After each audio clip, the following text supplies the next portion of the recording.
여러분, 지난 한 주 어떠셨습니까? 지난 한 주 여러분 평안하셨습니까?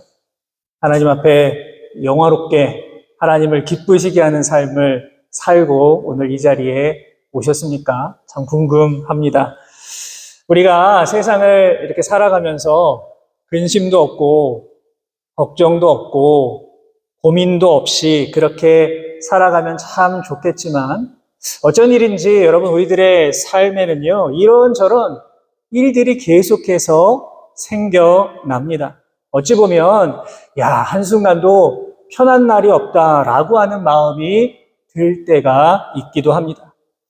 여러분 문제는 뭐냐 하면 우리 안에 이러한 근심들, 우리 안에 이러한 걱정들이 계속해서 쌓이면 우리 안에 무엇이 찾아오게 될까요? 바로 스트레스라고 하는 겁니다. 그렇죠? 스트레스를 받지 않고 살아가는 사람이 아무도 없습니다. 우리는 살면서 이런저런 스트레스를 정말 많이 받으며 살아가고 있습니다. 중요한 것은 뭐냐면요. 스트레스가 만병의 근원이라고 하는 건 여러분 다 아실 겁니다. 스트레스를 받지 않은 게 너무너무 중요하다라는 것을 여러분 아마 다 아실 겁니다.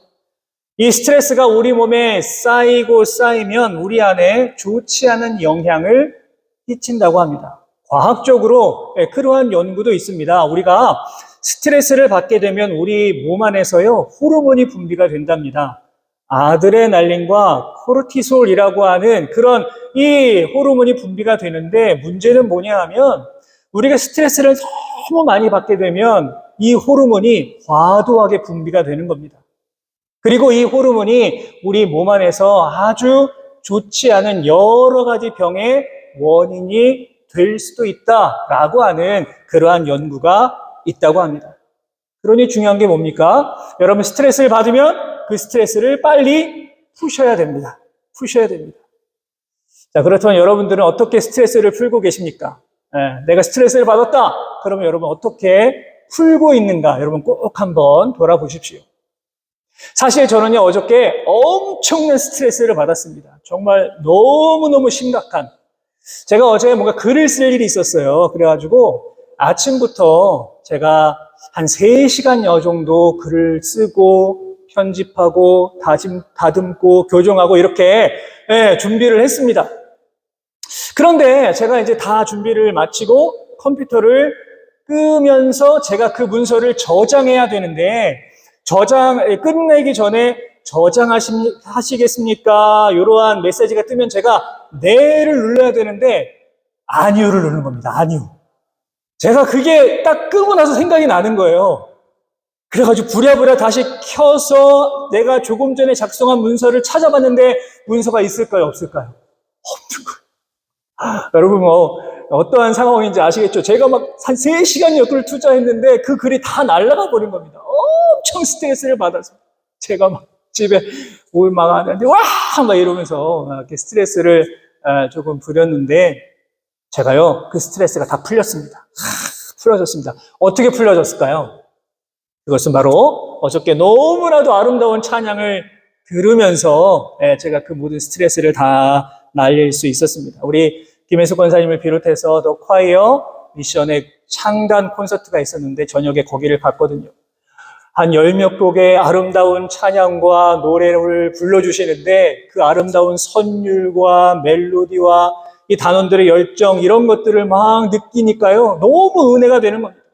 제가 이제 끝나고 우리 권사님께도 스트레스가 다 풀렸어요. 기억나시죠 권사님? 제가 그렇게 말한 이유가 있다니까요. 그 찬양을 들으면서 제가 그 스트레스를 다 날릴 수 있었습니다. 너무너무 저에게는 참 감사한 시간이었습니다. 여러분 이처럼 우리에게 쌓이는 스트레스는 풀어야 됩니다. 여러분 꼭 푸십시오. 어떻게 해서든지 스트레스를 받지 말고 가능한 푸시는 나만의 습관을 가지면 좋겠습니다. 자, 그런데 여러분 우리가 살다 보면 스트레스를 전혀 받지 않을 것 같은 그런 사람도 만나게 됩니다. 어떤 사람일까요? 그 사람은 매사에 자신감이 넘치는 사람. 무엇을 하든지 소극적으로 하지 아니하고 적극적으로 능동적으로 자신감 있게 주도적으로 해 나아가는 사람을 보면 저 사람은 왠지 스트레스를 받지 않을 것 같아 라고 하는 마음이 들기도 합니다. 아마 여러분 주변에도 그런 분들이 분명히 계실 것입니다. 문제는 뭐냐면 자신감이 너무 넘쳐서 그게 교만함으로 번지는 그러한 경우가 있다라고 하는 겁니다. 성경에요, 그런 예가 참 많이 있습니다. 대표적인 사람이 삼손입니다. 삼손은 태어나기 전부터 하나님께 선택을 받은 나실인이었습니다. 하지만 삼손은요, 어떠합니까? 하나님께서 자신에게 주신 그 힘이 다 온전히 나의 것이다. 그렇게 착각을 했습니다. 그렇게 자신감이 넘친 삼손은 어떻게 되었습니까? 여인의 유혹에 넘어가서 그 모든 힘을 다 빼앗기고 결국에는 비참한 최후를 맞이하게 됐습니다. 여러분, 히스기야 왕도 마찬가지입니다. 사실 히스기야 왕은 하나님 앞에서 진실한 왕, 선한 왕이었습니다. 그런데 하나님께서 그의 생명을 연장시켜 주니까요, 이 히스기야가 교만해졌습니다. 어느 날 자신을 위로하기 위해서 찾아온 바벨론의 사신들에게 어쩐 일인지 나라의 보물창고를 다 열고 온갖 보물을 다 보여주었습니다. 왜 보여주었을까요? 자랑하는 겁니다. 자신이 건강해지니까요, 이 모든 것들이, 이 모든 재물들이 다 내가 잘해서 된 것이다 라고 하는 자만에 빠져버린 겁니다. 그 결과 훗날 그 교만함이 나라가 바벨론에게 완전히 망하고 모든 보물을 빼앗기는 단초가 되고 말았습니다. 자, 오늘 본문에 기록된 이 아들도 마찬가지입니다. 여러분, 이 아들은요, 부유한 집에서 자란 것 같습니다. 어려서부터 풍족하게 생활을 했습니다. 그런데 나이가 들다 보니까 이 아버지가 살아가는 그 모습이 조금 한심해 보이는 겁니다. 그래서 어떻게 합니까? 나는 여기서 못 살 것 같다. 나는 여기서 아버지처럼 농사나 지으면서 가축이나 돌보면서 나는 그렇게 살 수가 없다라고 하는 결심을 합니다. 그러면서 아버지에게 찾아가서 얘기하는 것이죠. 아버지, 드릴 말씀이 있습니다. 저는 아버지처럼 도저히 여기에서는 살아갈 수가 없습니다. 저는 더 큰 도시에 나가서 성공하고 돌아오겠습니다. 아버지, 나에게 줄 유산이 있지 않습니까? 미리 조금 저에게 주십시오. 제가 그 돈을 가지고 세상에 나가서 성공해서 돌아오겠습니다. 여러분, 지금 이 아들이 이렇게 아버지에게 말할 수 있었던 이유가 무엇입니까? 나는 분명히 성공할 수 있다. 나는 다 계획이 있다. 나는 결코 실패하지 않을 것이다 라고 하는 자신감이 넘치는 겁니다. 무조건 나의 판단이 다 옳고 나는 모든 것을 다 잘할 수 있다라고 하는 이 교만함이 있었기 때문입니다. 여러분, 한번 생각해 보십시오. 여러분의 자녀들이 어느 날 여러분들에게 와가지고요, 이 아들처럼 말한다면 어떤 마음이 들겠습니까? 아버지, 어머니, 저요, 돈 좀 주세요. 어차피 저에게 주실 돈 좀 있지 않아요? 그거 저에게 주시면 제가 그 돈을 가지고 멋지게 성공해서 돌아오겠습니다 라고 말한다면 여러분 어떻게 반응하시겠습니까? 최고 잘했다, 좋은 선택이야. 야, 어떻게 그렇게 기특한 생각을 했냐? 돈 여기 있어. 야, 공부고 뭐고 다 때려쳐. 회사 다 때려쳐. 나가서 돈 벌어 와. 그렇게 말씀하시겠습니까? 그럴 분들도 계실지 모르겠지만 저는 아직 아이가 어려서 그런지 몰라도 만약에 제 자녀가 와서 그렇게 말한다면 그냥 혼을 냈을 것 같습니다. 그런데 오늘 본문에 나오는 이 아버지 어떠합니까? 조금 다르죠? 아들의 이 당돌한 요구를 듣고 순수히 자신의 재산을 나누어 줍니다. 왜 그랬을까요? 왜? 아버지는 과연 어떤 마음으로 이 아들에게 돈을 준 것일까요? 어떤 생각을 가지고 이 아들에게 자신의 유산을 먼저 떼어서 이 아들에게 준 것일까요? 이제 이 아들은요, 돈을 받고 신이 났습니다. 꿈에 부풀었죠? 나는 내가 그토록 그리던 저 세상에 나가서 이 돈을 가지면 무조건 성공할 수 있다라고 생각을 했습니다. 그런데 여러분, 현실은 어떠합니까? 자신의 생각과 너무 다른 겁니다. 시간이 지날수록 돈은 다 사라져 버렸고, 돈이 있을 때 내 곁에 모였던 수많은 친구들 다 떠나가 버렸고, 모든 것을 다 잃고 그는 혼자가 되었습니다. 사랑하는 여러분, 때로는요, 우리가 세상을 살다 보면 오늘 본문에 나오는 이 아들과 같은 모습으로 세상을 살아갈 때가 있습니다. 내가 이 정도는 분명히 잘할 수 있을 거야 라고 하는 어떠한 자신감을 가지고, 아니 자신감을 넘어서 정말 교만한 마음까지 들면서 뭐 이 정도쯤이야, 내가 이거 몇 번이나 다 해보았는데 이건 나에게 아무것도 아니야 라고 하는 그런 마음으로 시작을 했는데, 내가 마음먹은 대로 일이 잘 되지 아니하고 모든 것을 다 잃어버리고 완전히 실패를 경험할 때도 있습니다. 여러분, 그렇다면 바로 이러한 순간에 우리는 어떻게 해야 다시금 회복의 자리로 나아갈 수가 있을까요? 오늘 본문에 나오는 이 아들 한번 보십시오. 이 아들은요, 지금 인생의 밑바닥을 지금 경험하고 있는 겁니다. 오늘 본문 15절의 말씀을 보니까요, 살 곳이 없어서 어떤 사람에게 빌부터 살아가는 처지가 되고 말았습니다. 어디 그뿐입니까? 더러운 돼지를 돌보면서 돼지와 함께 지내야 됐습니다. 심지어 너무너무 배가 고파서 먹을 것이 없으니까 돼지가 먹는 열매를 먹고자 했지만 그것조차도 먹을 수 없는 정말 끔찍한 인생을 그가 살아가고 있습니다. 여러분, 특별히 당시의 시대적 상황으로 본다면 이 아들이 더 비참한 이유는 무엇 때문일까요? 바로 저 돼지 때문입니다. 당시 율법으로 본다면 돼지라고 하는 동물은요, 부정한 동물입니다. 곁에 가서도 안 되고 만져서도 안 되고 심지어 먹어서도 안 되는 가장 부정한 동물 중 하나가 바로 돼지였습니다. 그런데 그 돼지를 돌보면서 그 돼지와 함께 지내면서 심지어 돼지가 먹는 그 음식을 먹고자 했으니 여러분, 이 아들이 얼마나 비참했겠습니까? 그 모습을 상징적으로 보여주는 겁니다. 여러분, 그렇게 자신의 모든 것을 다 잃은 아들, 인생에 있어서 엄청난 좌절과 실패를 맛본 이 아들, 드디어 큰 결심을 하게 됩니다. 그 결심의 내용이 바로 오늘 우리가 함께 읽은 본문의 내용입니다.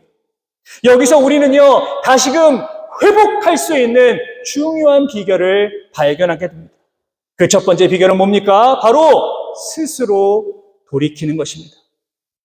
오늘 보면 17절은 이렇게 기록되어 있습니다. 이에 스스로 돌이켜. 이에 스스로 돌이켜. 이 부분을 헬라어 원문으로 보면요, 자신에게로 돌아오다, 이러한 뜻을 가지고 있습니다. 스스로 돌이켜 라고 하는 말이 나에게 돌아오다, 이러한 뜻이다 라고 하는 겁니다. 다시 말해서 나에게 돌아오다, 정신을 차렸다는 겁니다. 정신을. 내가 가진 돈이면 나는 반드시 세상에서 성공할 수 있을 것 같았고, 내가 가진 돈이면 내가 원하는 모든 것을 다 이룰 수 있을 것이다 라고 하는 그 교만한 마음에서 벗어나서, 나는 세상 가운데 아무것도 아니구나, 나는 연약한 존재구나 라고 하는 것을 그가 깨닫게 되었다는 겁니다. 특별히 우리는 스스로 돌이키는 행위를 가리켜 신학적인 용어로 뭐라고 합니까? 회개라고 하죠. 회개. 여러분, 다시 말해서 우리에게 어려움이 다가왔을 때, 나에게 시험이 다가왔을 때, 내가 도저히 감당할 수 없는 엄청난 고난이 다가왔을 때, 내가 심지어 인생의 밑바닥을 경험하고 있을 때, 여러분, 내가 가장 먼저 해야 되는 것이 무엇입니까?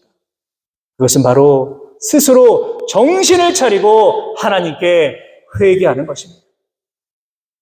여러분, 다윗은요, 이스라엘 역사상 가장 위대한 왕이었습니다. 다윗처럼 하나님께 많은 사랑을 받고 인정을 받은 왕이 없을 정도로 다윗은 위대한 왕이었습니다. 하지만 다윗도 연약한 인간이었기 때문에 그만 자신감이 넘쳐서 실수를 하게 됩니다. 어떠한 실수를 했습니까? 바로 결혼하여서 남편이 있는 여인을 좋아한 겁니다. 심지어 자신감이 과했던 다윗은 어떻게 했습니까? 그 남편을 전쟁터로 보내버립니다. 심지어 가장 치열하게 전투가 벌어지는 곳으로 보내어 그 전투의 맨 앞에 서게 합니다. 당연히 그 남편은 죽고 말았습니다. 그래서 어떻게 합니까? 그 여인을 자신의 아내로 맞이했습니다. 문제는 뭐냐 하면요, 다윗은 그게 죄인 줄 몰랐습니다. 그게 범죄라는 것을 알지 못했습니다. 하지만 하나님께서 선지자 나단을 보내어서 그게 얼마나 큰 잘못인지 알려주었을 때 다윗이 어떻게 했습니까? 곧바로 그 자리에 엎드려서 내가 여호와께 죄를 범하였다면서 자신의 모든 죄를 다 회개하였습니다. 여러분, 이처럼 우리의 인생에서 스스로 돌이키는 것, 여러분, 우리가 회개하는 것은요, 너무너무 중요한 일입니다. 내가 아무리 능력이 많다고 하더라도, 내가 사회적으로 높은 위치에 있다고 하더라도, 내가 재물이 많다라고 하더라도, 나에게 지식이 풍성하다라고 하더라도, 내가 하나님보다 위대할 수는 없는 겁니다. 내가 자신감이 막 하늘을 찔러서 다른 사람들 다 무시하고 너희들 그냥 무조건 다 나만 따라오면 돼! 라고 하는 마음이 든다고 하더라도 우리는 결국 다 연약한 인간일 수밖에 없는 것입니다. 여러분, 오늘 본문에 나오는 이 아들도 마찬가지입니다. 스스로 돌이켜서 정신을 차리고 회개하니까 누가 생각이 납니까? 아버지가 생각이 나는 겁니다. 그제서야 나의 아버지. 적어도 내가 아버지에게 가면 이 부정한 돼지를 돌보지 않아도 된다라고 하는 그 마음이 듭니다. 그래서 어떻게 합니까? 오늘 보면 18절과 19절 말씀은 이렇게 기록하고 있습니다. 우리 같이 한번 읽겠습니다. 시작.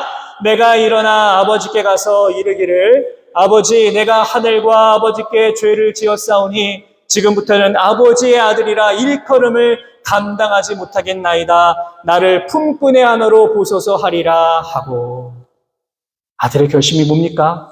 내가 너무 많은 죄를 지었구나 깨닫고 나서 이제 내가 아버지에게 찾아가서 나는 죄가 많으니 아버지, 나는 이제 아들이 아닙니다. 나를 종으로 좀 써주세요. 이렇게 말해야겠다. 이렇게 생각을 합니다. 그리고 이 결심 이후에 이 아들이 곧바로 보여준 모습이 있습니다. 오늘 보면 20절 말씀입니다. 뭐라고 되어 있습니까?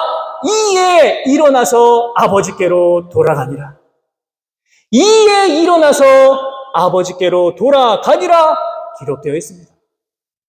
여러분, 여기서 알 수 있는 우리가 회복의 두 번째 모습은 무엇입니까? 그것은 바로 일어나는 것입니다. 일어났다. 어떤 의미가 있습니까? 결단을 했다는 겁니다. 아들은요, 머뭇거리지 않았습니다. 그런데 아무리 생각해도 이거 종은 좀 아니지 않아? 내가 그래도 아들인데 어떻게 종이라고 할 수 있지? 그렇게 생각하지 않았습니다. 조금 시간 좀 있다 갈까? 상황이 조금 나아지면 갈까? 그렇게 생각한 것이 아니었습니다. 결단한 이후에 바로 일어섰습니다. 사랑하는 여러분, 오늘 이 시간 우리에게 필요한 것이 뭡니까? 바로 그 자리에서 일어나는 결단입니다. 어쩌면 우리에게는 자신감보다는요, 불안한 마음이 훨씬 더 클 수 있습니다. 어쩌면 나의 몸이 예전 같지 않아서 내 마음 가운데 불안한 마음이 들 수도 있습니다.